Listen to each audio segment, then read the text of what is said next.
Hello everyone, আসসালামু আলাইকুম। সবাই কেমন আছেন? আশা করি অনেক ভালো আছেন। আমিও ভালো আছি আলহামদুলিল্লাহ। আজকে হচ্ছে নানুর বাসায় আসার পরের দিন সকাল থেকে উঠেই দেখি খুব সুন্দর একটা সকাল, মিষ্টি রোদ উঠেছে, অনেক বেশি ভালো লাগছিল। সুন্দর একটা হাওয়া বইছিল। আমার সিমরান আগেই উঠে গেছে, মনে হচ্ছে অনেক দিন পর এরকম একটা সকাল পেলাম। আমার মামুনি এখনো ঘুম থেকে উঠে নাই, ও শান্তি ঘুম ঘুমাচ্ছে। তো আমার সিমরান উঠে গেছে, ও নাকি নাস্তাও করে ফেলেছে। তো আমি অনেকদিন পর নানুর বাসায় আসলাম, একটু ঘুরে দেখছিলাম। সকালটা খুব ভালো লাগছিল এই জন্য।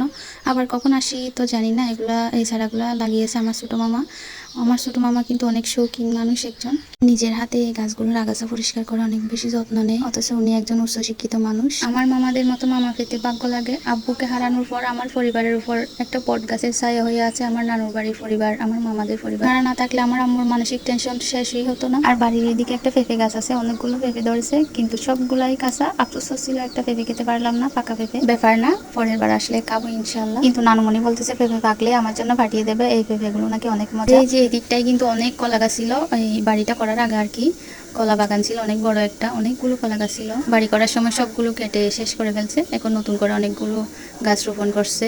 খুবই সুন্দর হয়েছে। যাই হোক, সব কিছু তো পরিবর্তনশীল, আগে একরকম ছিল এখন একরকম। যেটা যেভাবে ছিল বা যেভাবে আছে সেভাবেই সুন্দর। আর আমি শুধু পেঁপেটাই ধরে ধরে দেখছিলাম, যদি একটু করে ফাঁকে এটা আমার পেটে চলে যেত। আর এই যে রঙ্গন ফুল, ফুল মানে তো সুন্দর। আমার ফুল অনেক ভালো লাগে, কার কার ভালো লাগে কমেন্ট করে জানাবেন।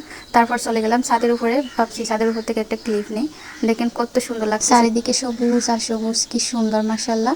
আর নানু বাড়ির সামনে একটা লেকের মতো আছে, খাল আর কি, আমাদের গ্রামের এদিকে খাল বলে এটা। আমি সিমরানকে নিচে রেখে ছাদে গেছি, এই জন্য ও কান্না করছিল, তাই চলে আসলাম। আর এটা হচ্ছে চেরি ফুল। এই ফুলটা আমার বেশ ভালো লেগেছে, আমার ফুল দেখলেই মন ভালো হয়ে যায়। পৃথিবীতে যদি সুন্দর কিছু থেকে থাকে সেটা হচ্ছে ফুল। ফুল মানুষকে ভালোবাসতে শেখায়। যাই হোক, এই চেরি ফুল আমি প্রথম দেখেছি, এর আগে কখনো দেখি নাই। বাড়ির সামনের সাইডটা এখন দেখা শেষ, চলে যাবো পিছনের সাইডে। এই যে এটা ঘর, এর পেছনে আর কি, এটা সামনের দিকে। আমি পেছন দিকে চলে আসছি আমার মামনিকে কোলে নিয়ে।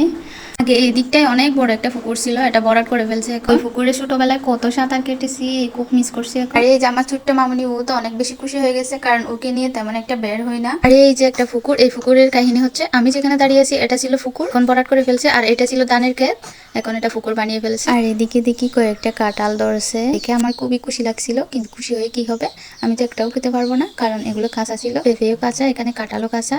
দূর, নানু বাড়ির কিছুই খেতে পারলাম না। তো কাঁঠালটা দেখার পর এখন আমি বাসায় চলে যাচ্ছি, আবার রাসেল ভাইপার এসে না কামড় দিয়ে দেয়। এই জন্য এটাও একটা ফলের গাছ ছিল, ফলটা অনেক মজার। এই মুহূর্তে আমার নাম মনে পড়ছে না, আপনারা চিনে থাকলে কমেন্ট করবেন। তো এখন বাসায় ঢুকবো, তারপর নাস্তা করে সবার সাথে গল্প করব। বিকালের দিকে একটু বের হবো, সেটা ব্লগ শেয়ার করবো আপনাদের সাথে ইনশাআল্লাহ। তো সবাই ভালো থাকবেন, আমার জন্য বেশি বেশি দোয়া করবেন, আমাকে সাপোর্ট করবেন। আমার ভিডিওটা ভালো লাগলে লাইক কমেন্ট শেয়ার করবেন। আমার পেজে ভালোবেসে একটা ফলো দিয়ে যাবেন, আমার ইউটিউব চ্যানেলটা সাবস্ক্রাইব করবেন। দেখা হবে নতুন কোনো ভিডিওতে। আসসালামু আলাইকুম, আল্লাহ হাফেজ।